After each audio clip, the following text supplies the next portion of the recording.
So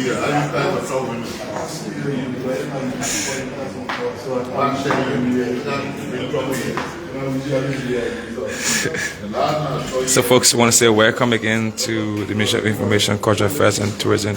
Ministry of Information live Facebook broadcast. We are coming to you live right here at the Ministry of Information. And precisely, the conference is going to be taking place right here as usual in the Charles Bill Press Hall. See, journalists are all seated right here from various media institutions. We see the OKFN, we see Democratic Watch, we see other journalists all around here today. And today's press conference is going to be presided over by the Honorable Minister of Information, Cultural Affairs and Tourism, Honorable Jeremiah Matthew Piah, and he will be accompanied by his deputy, Honorable Dana Sino, and other senior officials of the ministry. So now we go to the presiding, or I guess the MC for today's press conference, as usual, Darido, or Assistant Minister of Information Services, item, Lawrence Family. The first edition of the press conference. My boss, Mr. Sano, the deputy spokesperson, will officially welcome you and the public, and our listening public, to regard our platform. Mr. Sano.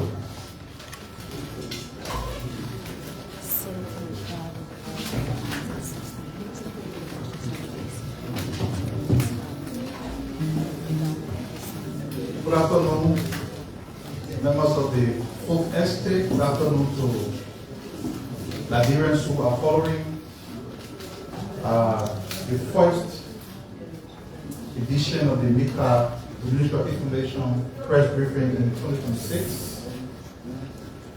We want to, on behalf of the senior management team of the Ministry of Information, which all of you, Merry Christmas and a happy, prosperous New Year. We are happy to be alive and well, and to be back here at the Ministry of Information behind this podium to continue from where we stopped in 2025, or with the aim of delivering real-time quality information to the Liberian public. It's a new year, and we want to make the environment more conducive, more orderly, and we'll not be repeating ourselves every time we come on the microphone at this podium. We say, please put your phone on silent. Please do not disturb when the speakers or the press conference is ongoing. We want you to understand that we come of age. We've been here from January 2024. This is January 2026. So I will not assume that there is anyone among you who is not well abreast with the protocols here. So we'll have to make it better, make it more orderly, the movement in the corridor, keeping the doors open. Make sure that before the press conference starts, you left your houses to come here to call the press conference. So your gadgets, your travel, and everything got to be in place at least about 15 minutes to the start of the press conference. And then when the minister and his team enter, we can know that we are all here to do real business. So that being said, I want to again welcome all of you to another year that we are very hopeful is going to be productive and eventful as 2025 was. We look forward to working along with all of this.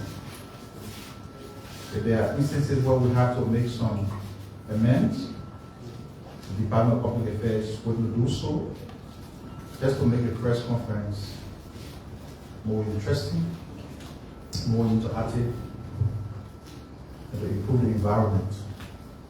It is no secret that the media have been very cooperative for the last 2 years. When you look at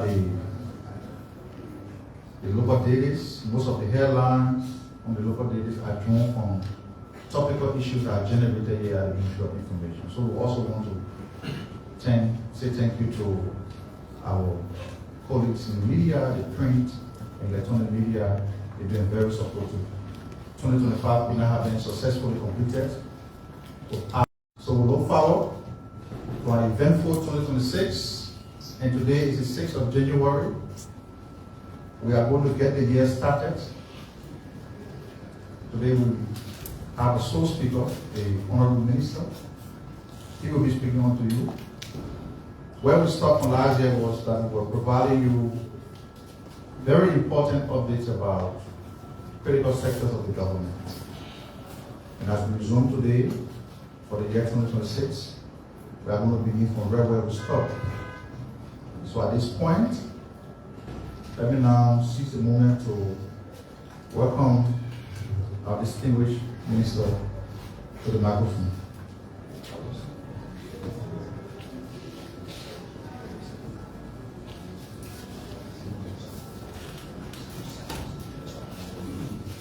So on the statement to the Minister of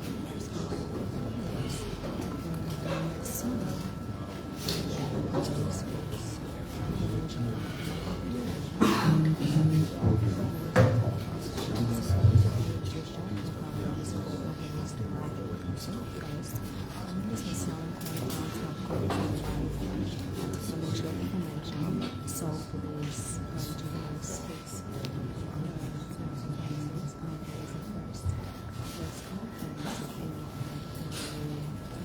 All right, good afternoon, and let me once more wish all of you a very happy new year. All of us have started 2026 with regards to ourselves and what is ahead of us. We don't know, because the only person who can see beyond today is God. I know on New Year Day, when people are in different, New Year Eve, when people are in different churches waiting for what they call crossover, and you see the crossover, there's joy amongst everyone there. But as it has always been historical, not everybody who's standing in the church and celebrating that they've seen the new year, sometimes we end the new year. That is because as human beings, we in a cycle. We're born, we grow up, we live, we die along the way. It's expected. So our prayer is that the team here at the ministry that has started the new year will be protected and covered for the year, and that you will see the following year. That is my prayer for all of us here. And so once again, I want to say Happy New Year. We also pray and hope that the new year will be good for the country. So practice the journalism that you're practicing. The country should be okay, the space should be created, so that you have the opportunity to do well in what you've chosen to do and what each of us in our different capacities are doing. From the perspective of the ministry, we'll continue to do what we ought to keep improving the conditions here. We are expected very soon to start the process of conveying our employees to and from work using the buses that we procured. We just secured additional 40 computers to strengthen the different offices with global gadgets so that folks can have work to do. We see the building itself. We look forward to doing more, especially from the external, because we want to ensure that the environment in which people come to work is okay. So looking forward to a productive year, both for our ministry and for the country. A couple of individuals called me last night in relation to what they said, the different messages circulating on social media. What Liberia may have said about the situation in Venezuela. And I did say to some of you who recall that Liberia as a country did not say anything, and whatever you were attributing specifically to Liberia could not be correct. But let me tell you what has happened. Liberia is a member state of the African Union. Liberia also sits on the UN Security Council as a non-permanent member, but not on its own accord. The seat being occupied by Liberia belongs to the African continent. And the countries, the three countries that are representing Africa on the Security Council as non-permanent members are not there on their own accord. Those seats were allotted to the African continent, and the countries there now were chosen among their peers. So while there you don't do stuff on your own, or just focus on your country, you represent a collective voice. So upon the occurrence of the situation in Venezuela, the African Union delivered a position. Already there's this concept of what we call a common African position, which keeps the continent together on all issues. So when you heard our ambassador at the UN, Ambassador Louis Brown, speak, he was delivering what represents the position of the group that is referred to as the A3. The A3 are the three nations that are representing Africa on the Security Council as non-permanent members. And so they had a thought. That's what they're there for in the first place. But the key things that you should note from the A3 position is one, they aligned themselves with the recent communique of the African Union on the situation in the Bolivarian Republic of Venezuela, and that they will continue to monitor developments there with deep concerns. Of course, they noted in particular the detention of the president. They also noted, as per that position, that they stand ready to support all efforts within the Security Council and in cooperation with regional partners to facilitate a peaceful, inclusive, and lasting solution to the situation in Venezuela. And I think that was a cross of the matter. We want to continue to tell the story about the administration over the last 2 years, which we started on the last day of the last press conference, not last day, for the last year.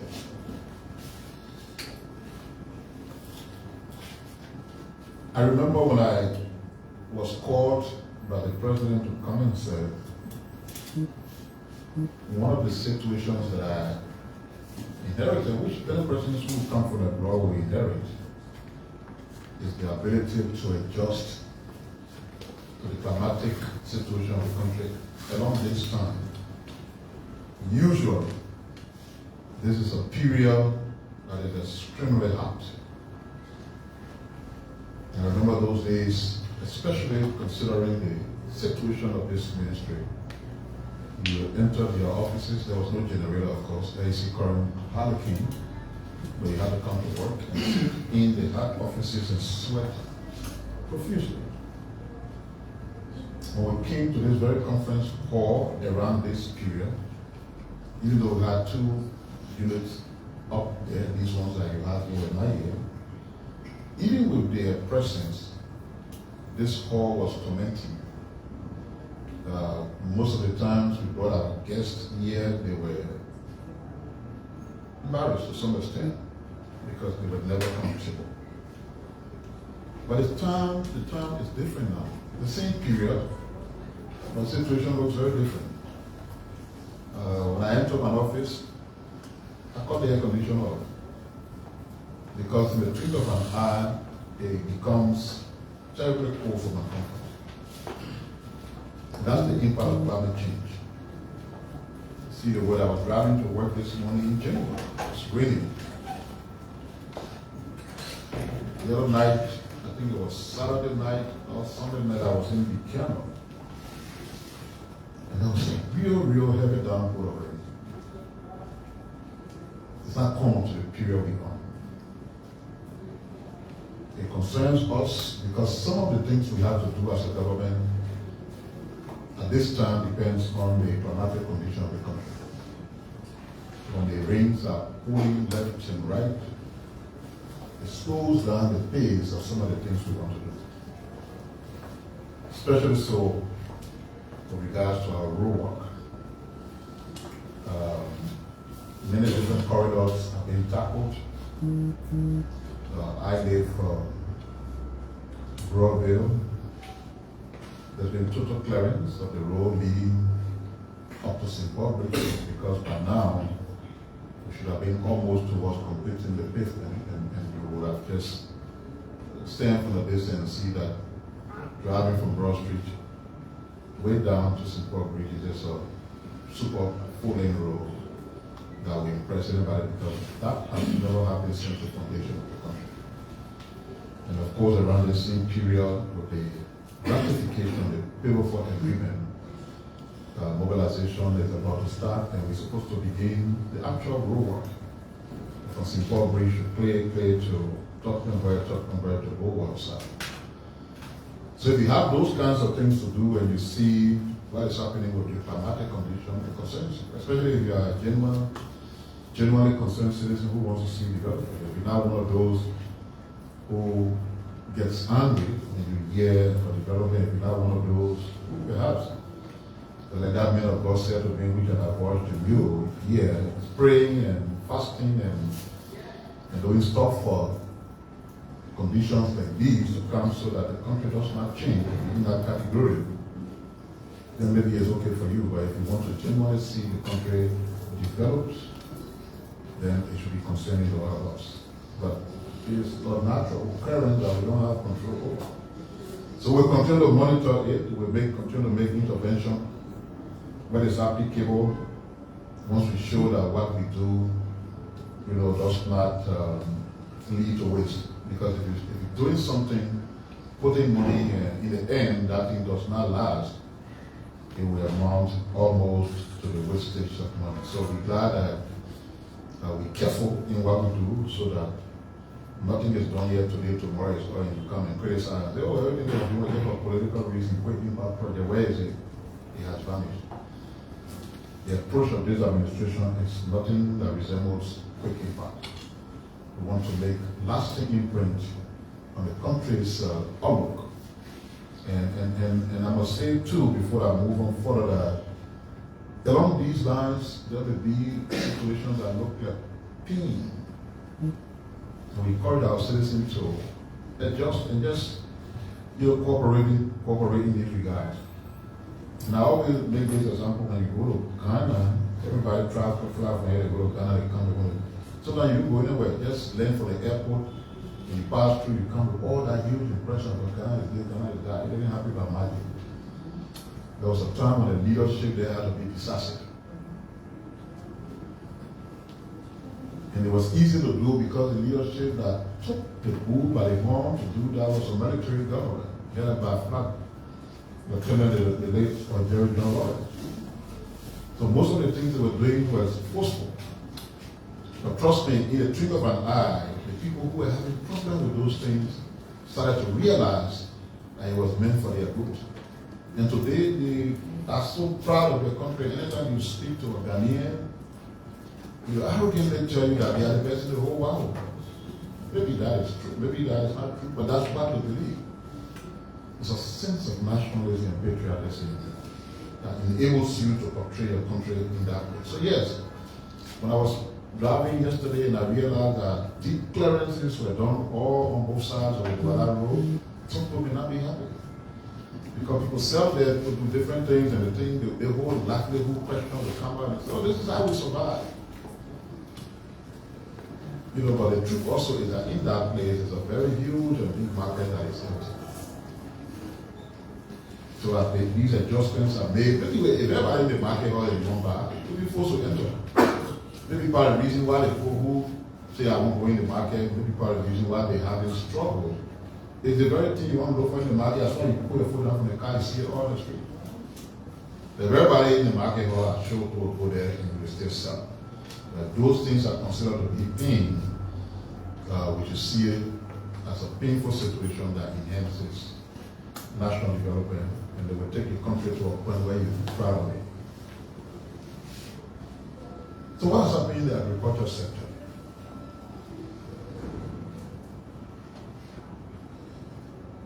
The country's development agenda, which is the REST agenda, advanced Liberia's agriculture, keeping it central to development, to food security, and to job creation.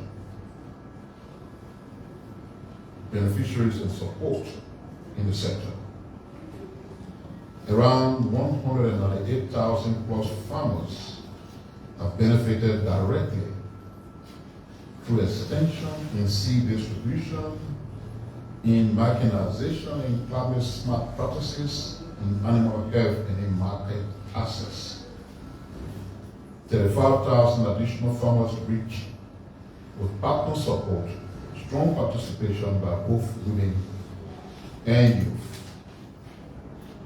With regards to production and value chain, climate resilient rice expanded by 6,500 plus hectares, adding 22,000 metric tons. Cocoa rehabilitation and expansion on around 13,000 hectares. That has improved yield and farmers' income. Gains in cassava, vegetable, fisheries, and livestock are also made. Market access and infrastructure. Around 166 kilometers of feeder roads have been completed in major food producing counties. That has reduced transport costs by 50%, and improved or increased farmers' income. The National Cocoa Seed Garden Operation, around 350,000 improved seedlings distributed to farmers, strengthening seed systems, food safety, and nutrition programs. The FAO supported hand-in-hand initiative and one country, one priority product, the Liberia coffee, to diversify our value and boost export. The National Agriculture Fair 2025 also helped enhance buyers and sellers linkages, new initiatives, and modernization. A pilot dwarf cocoa production in Rivers expansion has been planned for 2026. 13 agriculture mechanization service centers being built in 6 counties, 3 already completed, 10 to be completed by May 2026. Domestic rice value addition, 3 processing facilities in Wembley, Nimba, Wanjima, in Foya, with dedicated local rice outlets planned by February 2026. Cassava processing facility in Wiala being built by China Mainland Group. Potential investment in rice processing at Fuaba. Full security. 5.63 million population analyzed. 33,755 previously full insecure people achieved full security by 2025. Notable improvement in Grand Gida, Phase 1 in Grand Cape Town, Phase 3 and 2, Maryland, rail access. The improvements attributed to expanded cultivation, partner programs such as the airport, E-Trap, Star P, Star Fund, TSET, etc. PSRP investment, better farm to market rules, and lower food prices, inflation control. What is the outlook for 2026? Skilled low-land development and mechanization, deepen value chain upgrading, expand opportunities for women and youth, strengthen climate resilience, broaden job creation, operationalize the one county, one priority commodity, advance agriculture via county specialization, aggregation, market access, and private investment. The Agricultural Entrepreneur Development Bank Act to improve access to finance for value chain actors is pending final passage. Overall, 2025 saw substantial progress in production, in market access, in value addition, and in resilience, with a clear plan to scale and diversify in 2026 to sustain growth, food security, and employment. Those are updates from the agriculture sector. The Ministry of Justice. In 2025, the Ministry of Justice delivered major reforms and operational gains along with the arrest agenda for inclusive development. Efforts focused on strengthening the rule of law, improving human rights compliance, decentralizing justice services, enhancing public safety, and advancing transparency across security institutions under the ministry's oversight, including the Liberia National Police, the Liberia Immigration Service, the Liberia National Fire Service, the Liberia Drug Enforcement Agency, and the Bureau of Correction and Rehabilitation. Human rights enforcement. Key gains. 422 juveniles were diverted from the former justice system. 554 exit clearances issued to prevent child trafficking. 607 children received psychosocial support. 1,200 students reached with child right awareness programs. Finalized the National Action Plan on Business and Human Rights. They validated and submitted the Human Rights Defenders Policy for executive review. They submitted Liberia's initial report to the Convention Against Torture and the Universal Periodic Review for the fourth cycle. Supported the abolition of the death penalty, reviewed the National Anti-Torture Bill, supported transitional justice processes by advancing the roadmap, public outreach strategy, and staff training for the Office of the Establishment of the War and Economic Crimes Court. They strengthened national human rights compliance, improved child protection, promoted accountability and advanced reconciliation efforts. Justice policy reform and decentralization. Key gains. An alternative dispute resolution expansion took place 278 cases referred, 152 resolved, including non-support, land dispute, and debt cases. Completed and submitted the draft Alternative Dispute Resolution Act to the President.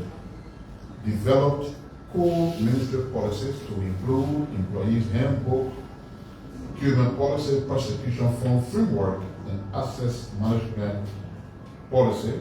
The Bureau of Corrections and Rehabilitation Autonomy Act has been passed by the Senate. Harmonization of regulation ongoing. Strengthened gender mainstreaming through the Gender and Social Inclusion Unit and the Ministry's 5-year Gender Action Plan. Deployed social workers to 8 counties. Mediated 607 cases. Suspended gender-based violence, juvenile justice, and family justice services. Established 14 community peace hubs nationwide. In part, this has reduced case backlogs, expanded access to justice, strengthened gender inclusion, and advanced the decentralization of justice services.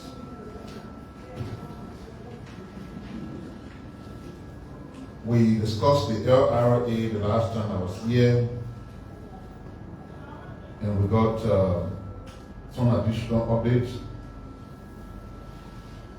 As of December 31st, when we were here, collection of revenue for 2025 was around 833.5 million. That was an overperformance. Again, the target of 804.5 million, which is around 28.9 million assets. The more payments were still being processed by the LRA during the reporting period, and the numbers were expected to grow to a level exceeding the shortfall of 38 million in budgeted external resources. What that would mean is that overall fiscal 2025 national revenue target of 880 million will be surpassed. And just before coming in here, the LRA boss informing that as of last night, they actually reached and passed the 880 million. Let me just be specific so that I say the right thing. So yes, he said we exceeded the 880.7 million by 4.4 million by last evening. But we are still raising revenue, so it's expected to get even bigger. Meaning, of the 880 million budget that was executed in 2025, performance exceeded in the amount of 4.4 million. And that amount can get even higher considering that still on the same period, collections are still taking place. The Ministry of Commerce.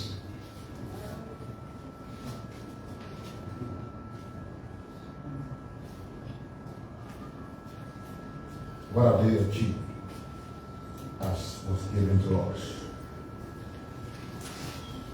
The AFCFTA strategy finalized and launched on August 14, 2025, which has positioned Liberia for the continental market.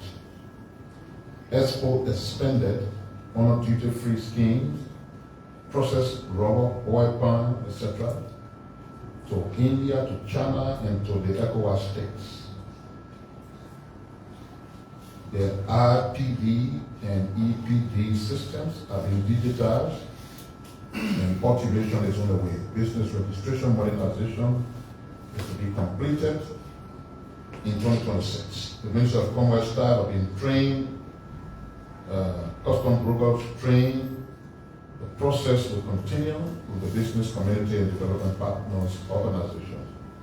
The Liberia Timber Authority is operational. Their full chemistry lab is accredited. 226 national standards have been adopted across priority sectors. Improvement in business registration processes, 14,329 businesses registered in 2024. 2,500 added as of September 2025. That they are ensuring that weekly monitoring meetings are held on rice and petroleum products. One of the reasons why you see for the past 2 years, both commodities are not just on the market, but they are there with constant reduced prices. The Growth Accelerator Program, which is a flagship program activities under the livelihood program implemented by the Ministry of Commerce with funding support from the UNDP. The Growth Accelerator Program has up to 2025 provided capacity building and grants of more than 3 million to about 70 SMEs. And these grants range from 10,000 to 40,000. The program is aimed at supporting innovative and impact-driven MSMEs and agricultural cooperatives. They developed and launched a 5-year strategic plan which is ready to be operational. On economic diversification and value addition through the LIFT project of the Ministry of Commerce, finance, markets, and technical support was given to MSMEs through the Accelerate 360 Technical Assistance Program, linking MSMEs to financial access and business development services. 50 BDSPs and ESOs selected to provide business support services. In phase 2, the CBL disbursed 50% of the 3.5 million available to 7 participating financial institutions on the inclusive macroeconomic support and line of credit process. They rolled out a $6 million line of credit guarantee scheme. Phase 1 was completed in 2024 with $2.5 million disbursed to 3 institutions: Afriland Bank, 1 million, City Trust Microfinance, 800,000, and LEDFC, 700,000. Phase 2 in August 2025, $3.5 million launched with 7 financial institutions, expanding outreach to underserved entrepreneurs, including women-led businesses. The 7 financial institutions are Afriland Bank, Liberia Limited, City Trust Microfinance Company, Liberia Enterprise Development Finance Company, Fearless Women Microfinance, Diaconia MDR Micro Deposit Taking Institution, Business Link Microfinance, and Right Bank Partners. They launched the MSME 2025 conference on December 8, 2025, and the theme was MSME's access to market and finance through policy reforms, the role of the government partners and private sector with specific focus on made in Liberia products. And it will be good for many of you to pay attention to those because the main Liberia products are good. You have the pipa, the fufu, the pepper sauce, the processed ginger, which is very good for those of you who don't drink alcohol. Put the ginger in the alcohol. They will reduce the impact, change the flavor, and you enjoy more than what you spring to take. They also have the locally produced rice, which for the past 1 year is what I eat. I eat only country rice. If you pass my office when you see me having lunch, they will have a US bag or rice. The country rice made right here in Liberia. In fact, the one that I have is produced by the Minister of Agriculture. You know, he's a farmer, not just the Minister of Agriculture. He's the minister who is setting an example, leading by example, and encouraging all of us to not just be comfortable with the offices we sit in, but to step out there, do some farming, and through that way we'll be able to help to complement everything we do to be self-sufficient in food production.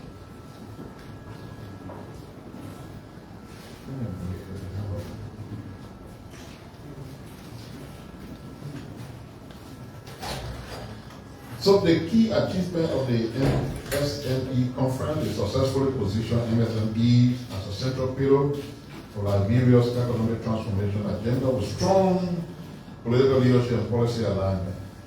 reinforce government commitment to MSMEs, development through clear policy direction and strategic outlook, generated actionable policy and regulatory reform recommendations through high-level panel discussions, strengthen public-private dialogue on access to finance, market expansion, and business formalization, showcase government-supported MSME grant beneficiaries, demonstrating tangible results of ongoing interventions, deliver targeted capacity building and skill development programs for MSMEs across key sectors, improve stakeholders coordination among line ministries, agencies, development partners in the private sector, produce sectorial and participant analysis to form or inform evidence-based MSME policy formulation. They articulated a forward-looking national vision and strategic ambition for the growth of MSME beyond 2025.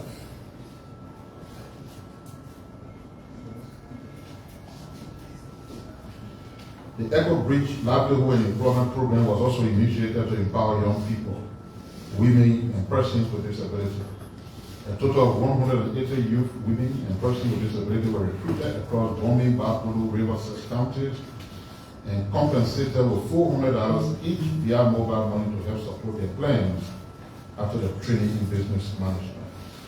The Ministry of Commerce and Industry is participating, in partnership with Conservation International, trained fishmongers in Maryland, Riverside, Sino, Grand Crew. 98% women participation was secure, empowering the female sector in fishery value chain. Training complemented the CR evolving loan schemes and mangrove cooperative. The Youth Entrepreneur Development Bank, with support from the African Development Bank, was officially launched in July 2025. The board and senior management team have been, team recruitment process is ongoing. The functionality of the non-deposit bank will commence once the recruitment process is finalized, and thereafter it will provide capacity building to SMEs, provide guarantee funds to them, and potentially enhance employment creation.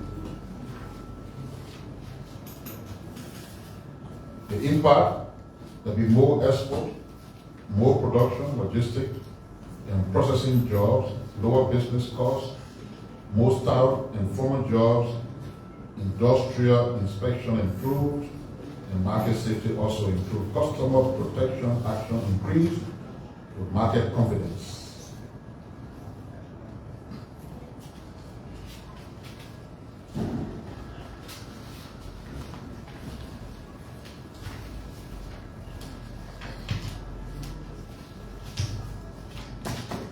The Minister of Foreign Affairs has outlined Liberia's 2026 vision for the UN Security Council seat and foreign service reform.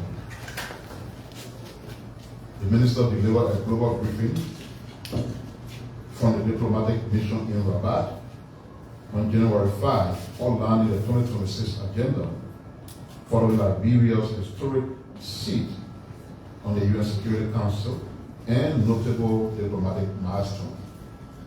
Liberia UN Security Council membership is framed as a global mandate, requiring all Liberian missions to provide real-time, evidence-based analysis to inform voting and policy positions. The official letterhead of the ministry has been updated to feature the Security Council logo and to reflect the elevated international standing of the country.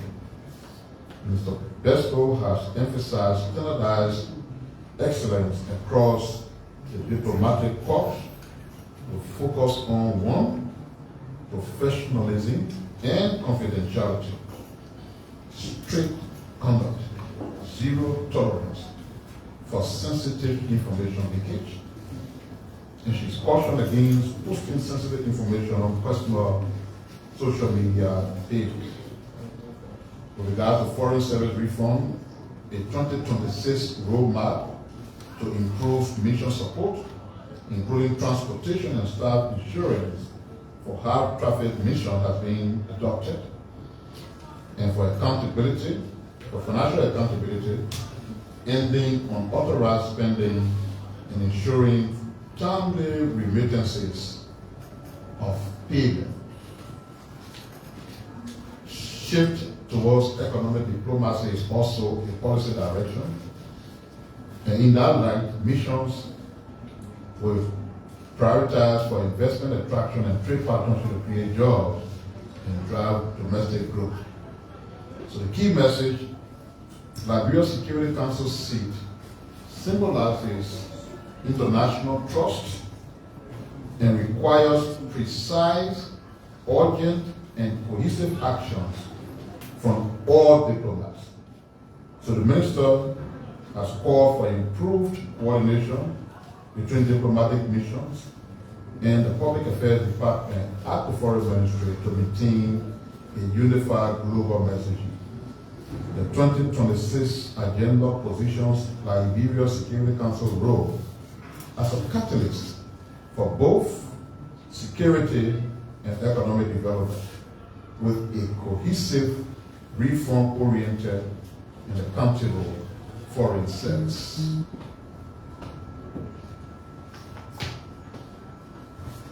The Ministry of Transport.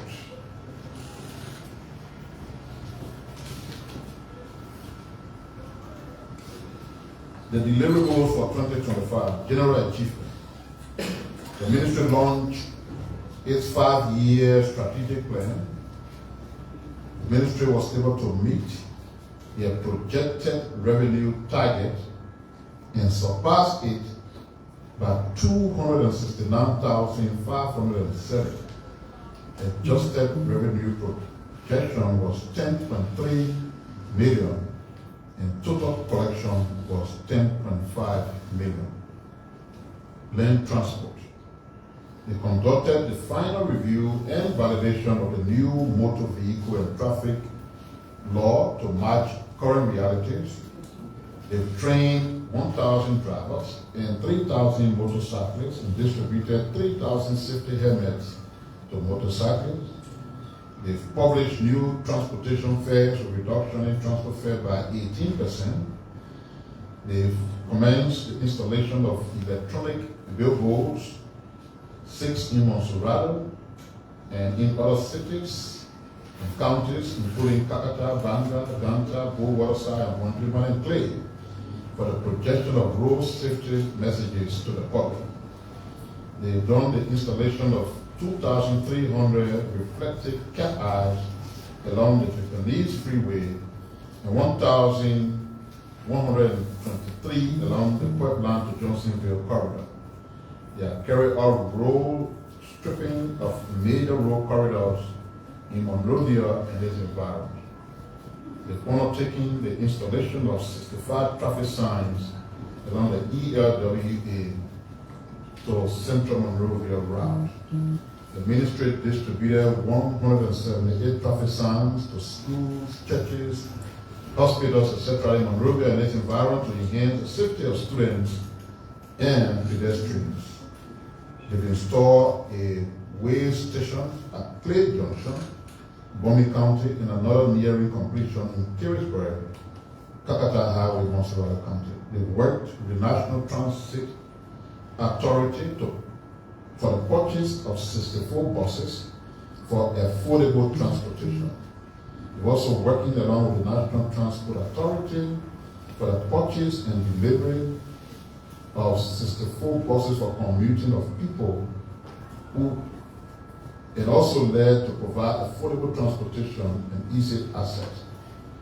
The full rights of Liberia to the ECOWAS Brown Card Insurance Scheme was restored by ensuring that all debts were paid and cleared. In the aviation sector, they've completed discussion with Turkish Airlines, whose medium flight is scheduled for May 9, 2026. They will begin the installation of the automatic weather observation system, instrument learning system, Doppler VHF Omen directional range used for aircraft positioning together with other nav aids and communication equipment. In terms of rail, they've conducted inspection of all active rails in Liberia.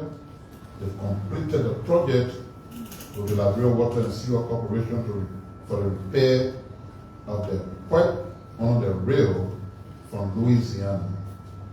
Railroad corridor from Freeport to Bonmans have been approved to be used by China Union.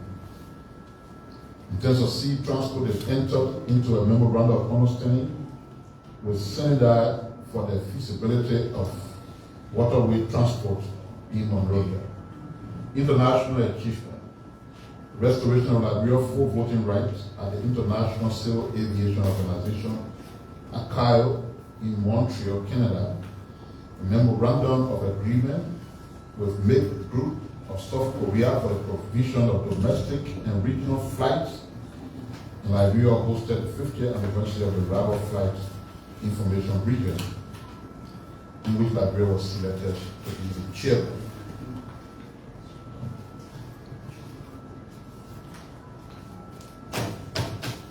Lastly, let's talk about the Liberia Intellectual Property Office. LAPO. The Liberia Intellectual Property Office recorded substantial progress in strengthening the national intellectual property ecosystem in support of the arrest agenda for inclusive development, particularly Pillar 1, which talks about economic transformation, and Program 7, which talks about business enabling environment. Thus, by the absence of an approved program budget, the Liberia Intellectual Property Office implemented high-impact activities centered on governance reforms, public awareness, innovative support, and youth-focused education. A major milestone during the year was the advancement of regional and international cooperation.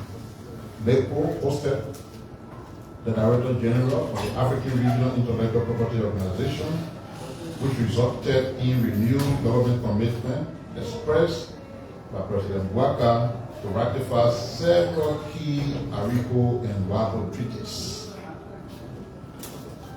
including the Arusha and Kampala protocols, the WAPO Corporate Treaty, the Beijing Treaty, and the Treaty on Intellectual Property, Genetic Resources, and Traditional Knowledge. This marks a significant policy step towards aligning Liberia with global IP standards. Strengthening governance structure also featured prominently. The President inaugurated LAPO Governance Board, reviving it after nearly 8 years, restoring essential oversight and coordination functions. Additionally, 4 major policy actions were announced during 2025 World IP Day celebration: the endorsement of a National IP Summit, the commissioning of an IP economic contribution study, a 3-month copyright registration fee waiver, and the establishment of a creator legal aid desk. Public awareness and youth engagement expanded nationwide, and the 2025 World IP Day activity attracted 650 participants, which means there was a rise of 117% participation above target. While the first National IP Policy Conference gathered 250 stakeholders. LAPO also extended the National IP High School Club competition to 18 schools across Montserrat, Nima, and Mombasa counties, benefiting 260 students and 26 teachers. Survey data shows strong results, with 90% of the students demonstrating understanding of IP concept and 98.7% reporting increased confidence, while all teachers observed improved connectivity amongst learners.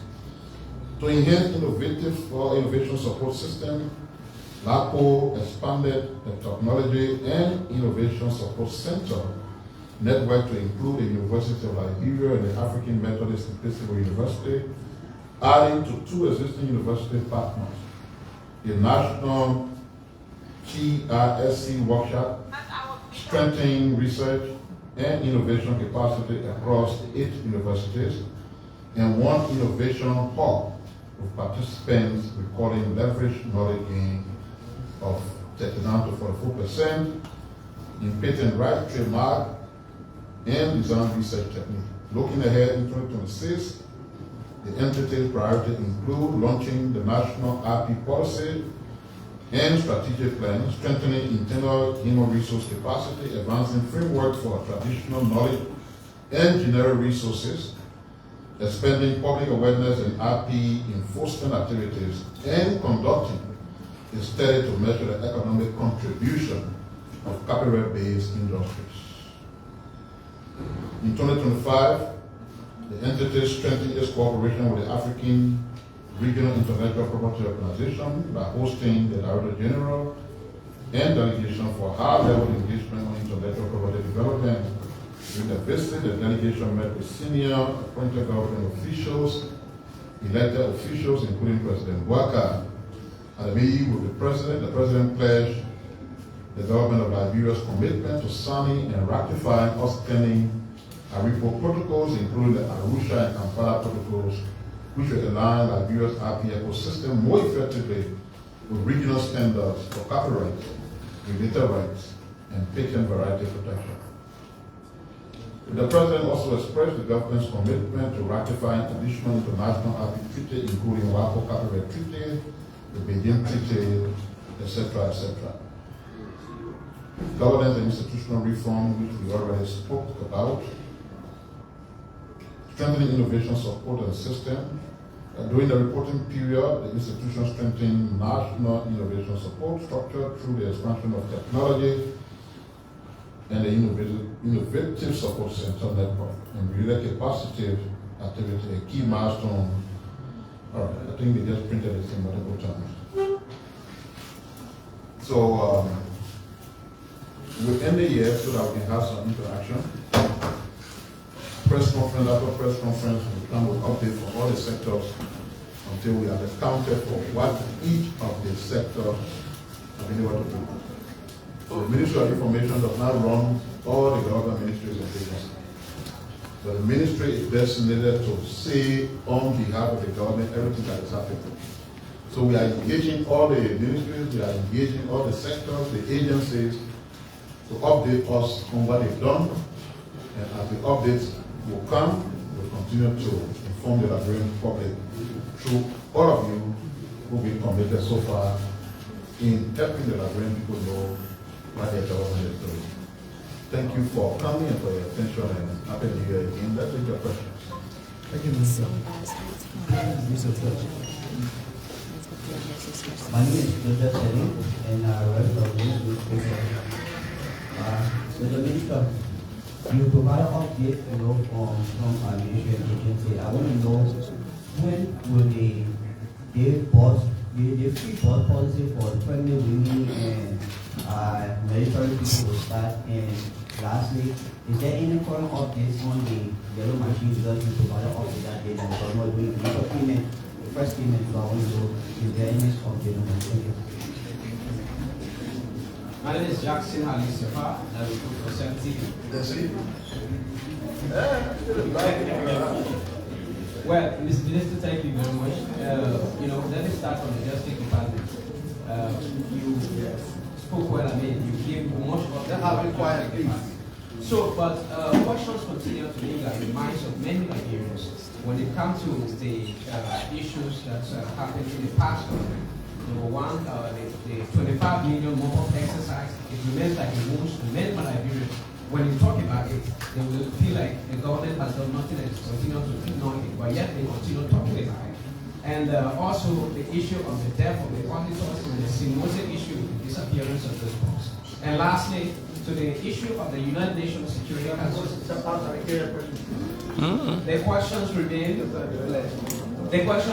what is your government's standing position on the issue of the fight against corruption, especially not those involved the past administration, the 25 million worth of exercise, then the death of the auditors, Added to that, the Simose issue where the boys got missing or up to date, we can't get any reports about them or any results. So the lastly, about the UN Security Council, the UN Security Council seats. Liberia took the UN Security Council seat, which is a welcoming one by many Liberians. But then the recent incident in Venezuela, the United Nations went very, Liberian representative, permanent representative to the United Nations went very diplomatic, but for sure of telling on which side is he on. Is the country backing the United Nations, the U.S. capture of the president because it only spoke about sovereignty and territorial integrity? Is it condemning it or in favor of it?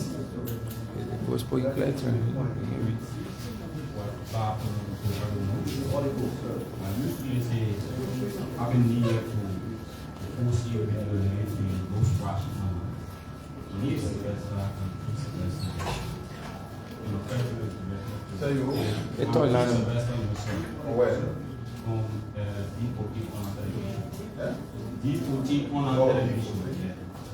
So my question is, Minister, the unified government team formed a mantra of rescue. We have gone 2 years, sir. What aspect of that commitment that in your judgmental mind are not being fulfilled?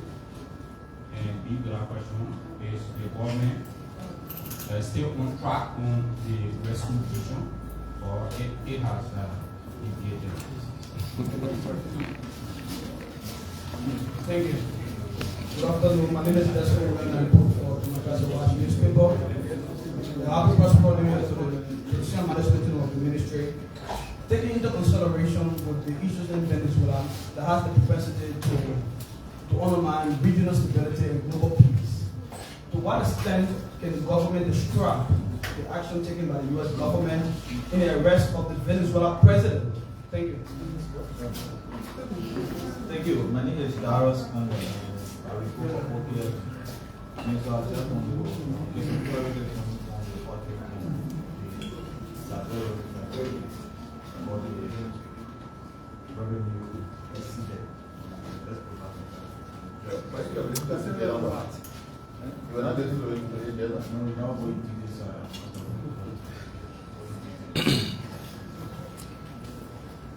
Mr. Happy New Year. My name is Joseph Sally. The issue of unemployment remains a major concern for a lot of young people. And when you go out on the street there, you take a microphone among young people, these are the concerns that they continue to raise. So when you're cataloging some of these agencies and ministries, we hear you giving some broad data, like how many, when it comes to employment, the numbers of young people, the government has been able to, employ. And if I don't know, so, and we are into the new year, are there any plans that we will see that the issue of unemployment can be reduced on a minimum scale?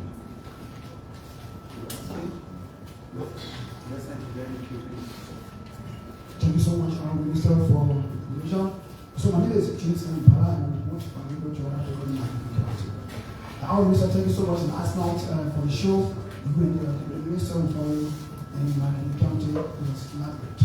And again, this government came into being operating on 5 pillars that have to do with the rule of law, education, and so forth.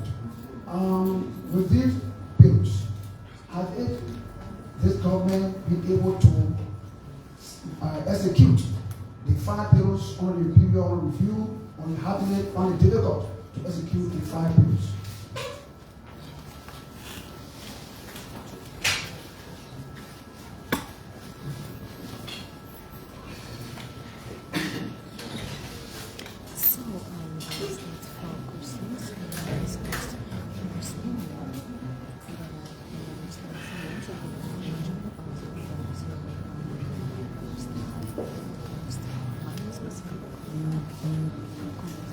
What is one of the actions, start with the ones that I can remember.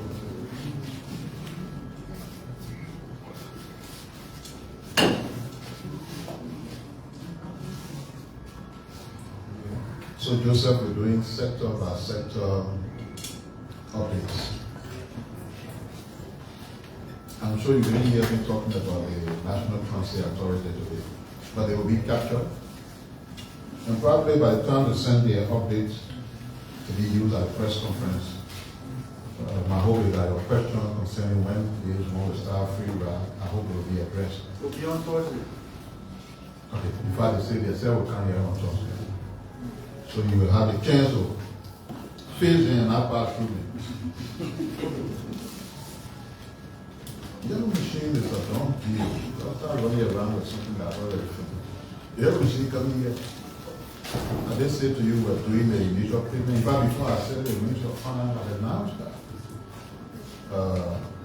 When we took the president of the ELBC, he was clear that not only that the yellow machines are on their way, but they come here on the bridges. They're not things that we just talk in chief, they are things that will be done. So they are on their way. One of the things we try to be very sure about is to avoid multiple repeats of things that will resemble Eton and Ebola. So we're very careful with that. And I'm sure that the yellow machine issue will never, will not fall in that category.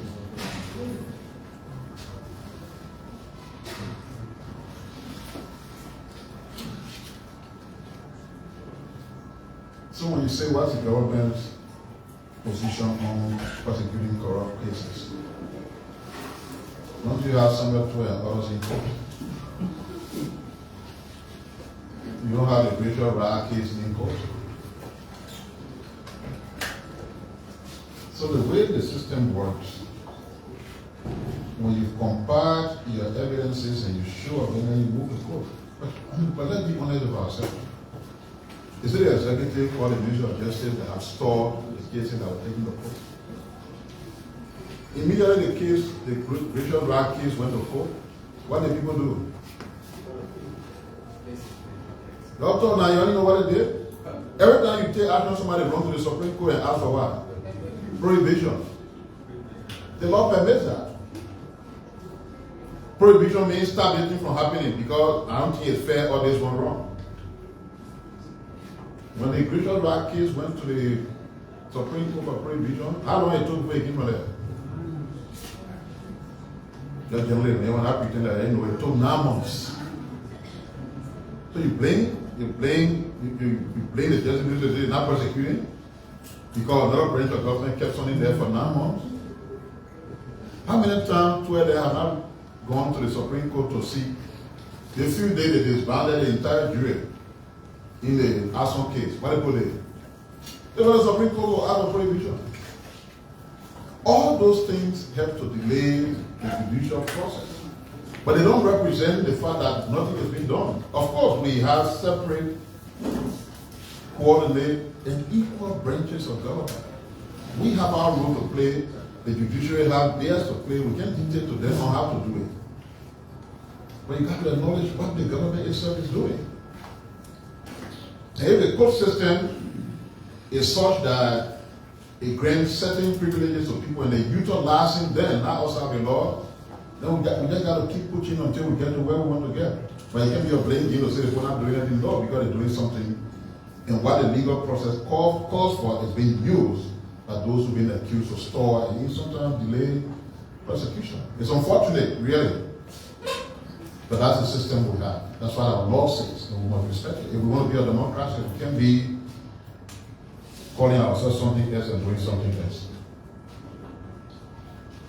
To the best of my ability, I thought, the police or the Justice Ministry at some point said, from all the evidences that they've gathered, the case of the missing boys were closed, and that they died by drowning. That's what they said. At least if you didn't hear that, you generally go check it small. Maybe I'm not clear on who said it, but I know something like that was said.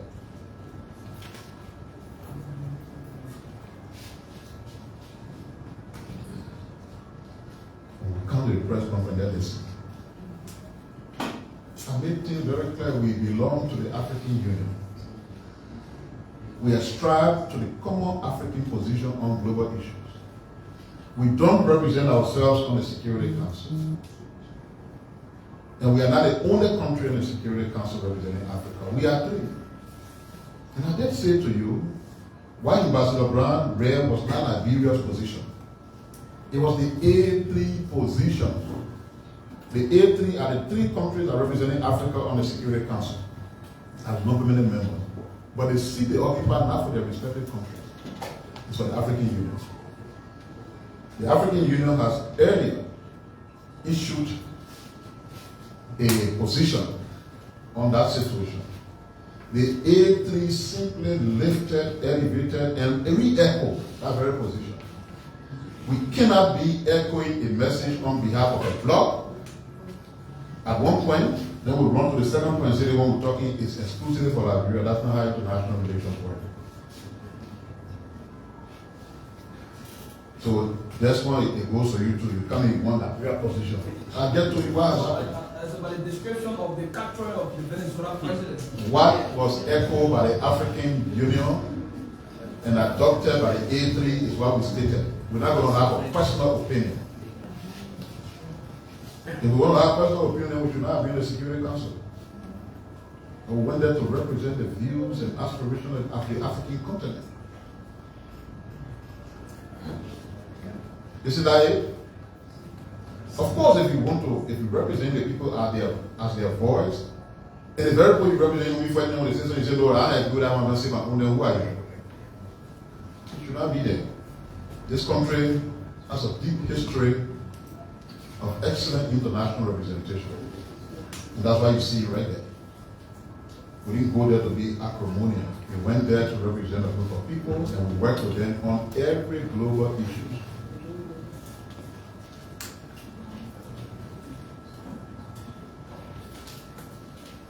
When the elections were held and the government was elected, it was elected for 6 years. So, wait for 6 years and know whether we rescue the country or we didn't rescue the country. We still got 4 more years. We didn't read the end of the second year because at January 22nd, the government was no longer there. But be honest to yourselves. Why you ask that question? Didn't you see those pictorials of people being stranded going to the southeast for 1 week, 2 weeks plus on the road, sleeping in the cold? Have you seen any of that since we took the power? So those who are faced with that situation are rescued, even though we still got 4 more years ago. They rescued already. You didn't see one instance of that taking place in the last 2 years.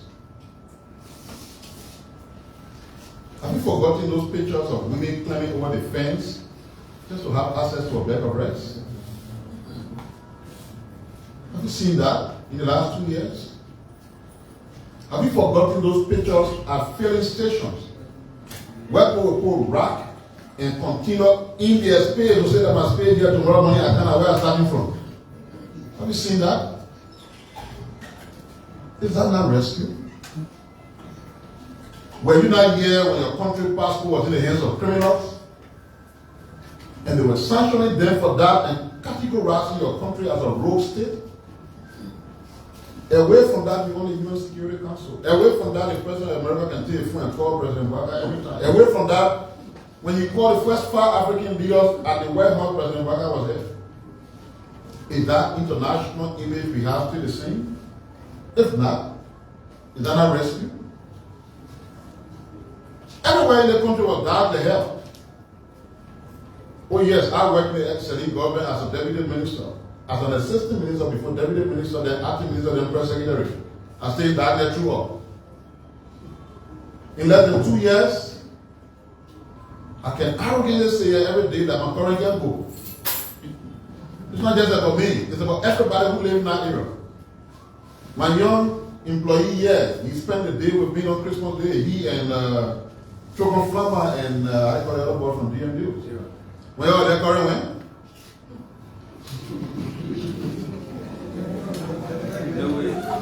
But I was never there before, folks.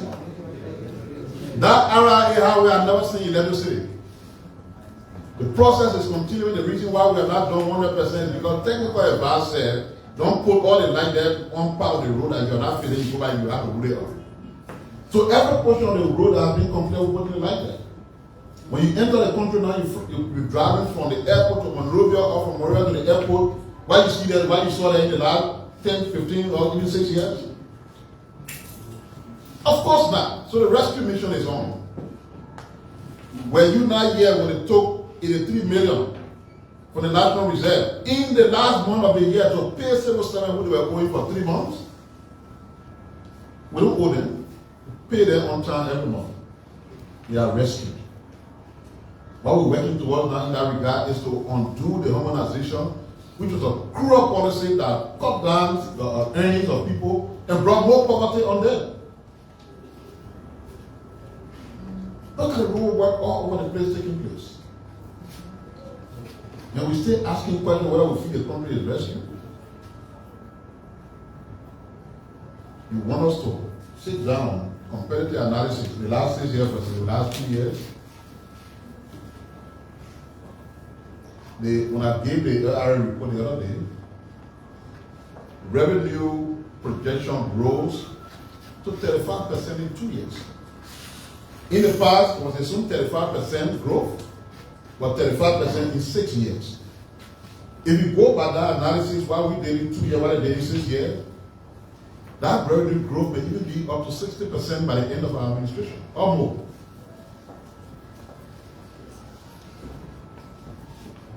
All right. That generally, we get asked that question. You used to cover the Ministry of Information. If you've been here, I know we use where you're coming from. But you've been covering the place? Yeah. All right. So what do you see now and what was there yesterday? You see no change? It's still the same, right? All the places leaking everywhere, nasty, nothing going on here. If you see a change, then the rescue has started, even here.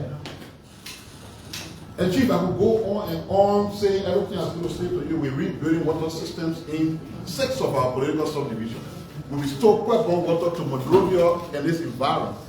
Communities that I've never seen electricity before in 40 years, that the Cruiserville, the Bensonville, Bentall, however you call it, they all see electricity. And you're still wondering whether the rescue mission is on? Maybe you're sleeping, wake up. If you wake up and you open your eyes and void yourself of any cloud politically, then you can determine for yourself. You don't have to ask me. You can determine for yourself whether we stay where we are, where we were 6 years ago, or we're on a journey.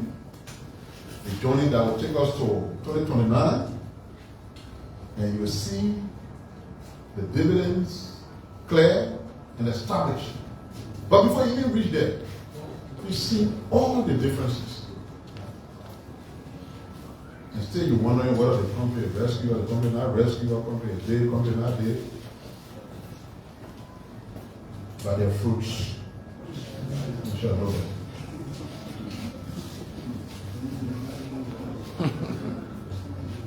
So that was what I said. I will just summarize and I explain clearly. The national budget you passed for last year puts revenue expected to be raised to 880 million. As of last night, the revenue generated is 884 million, 0.4 million, which means we perform 4.4 million more than that target of 880. So for one of the few times in the nation's history, you're not discussing budget shortfall. You're talking about budget excess. That's all I said. But our 4.4 million, I'm told by the LRA boss, that will change because we have not started executing the new budget. So everything that's happening between here is in furtherance of that old budget. And we've already at that point. He says to me that in the next few hours or days, that will go even far beyond. Which is good for the country. It also points to the fact that that whole concept of 1.2 billion budget did not come from the blue sky. It's informed by data. And the data that informs aid will enable us to raise that 1.2 billion budget once it's signed into law by the president. I hope I've answered all your questions.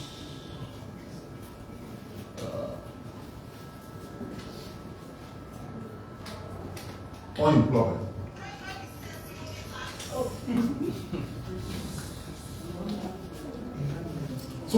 everything you see us doing, everything you saw being discussed in the agriculture sector, all the road work that we're doing, we're talking about, the expansion that is taking place with energy, everything we're doing are tailored on job creation.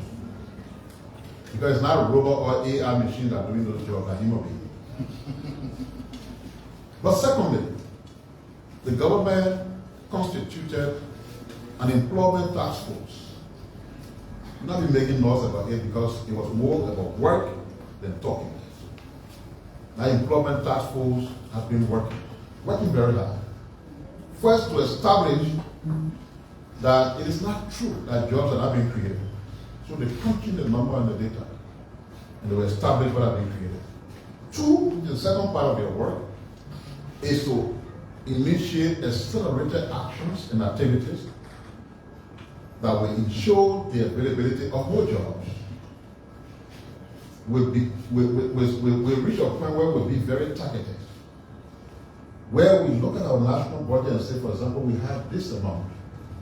We use this amount to build new factories. Whether it's to produce juices, or to turn some of the rubber products, and we produce a lot of rubber profiles to convert into finished products. Or since coffee farming is getting sold in hands in advance, whether we can begin to process some of that into end product that can be used, all of those will be geared towards creating more and more and more and more jobs. But job creation, everywhere in the world, can be a challenge. What matters is the government's resolve to overcome the challenge. And we are determined and resolved to overcome the challenge because we realize, and it depends also on the way we define job creation. Directly, every money you come to Ministry of Information, you're working. But directly, the only thing you're doing that giving money more than come to Information Ministry every day, I say you're not working because you're not reporting somewhere every day.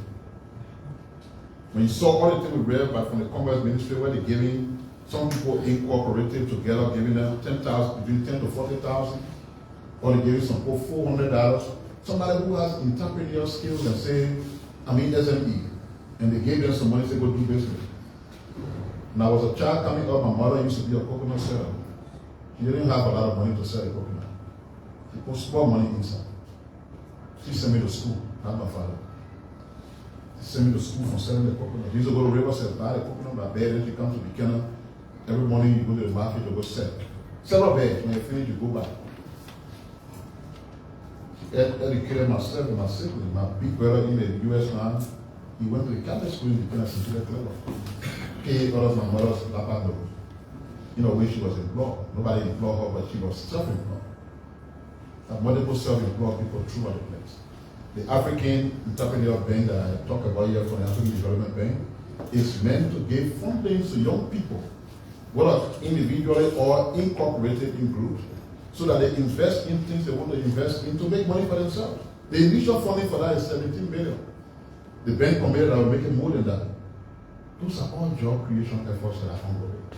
And we'll continue to expand on that. We'll not be complacent to think we've done too much. No, nothing is too much.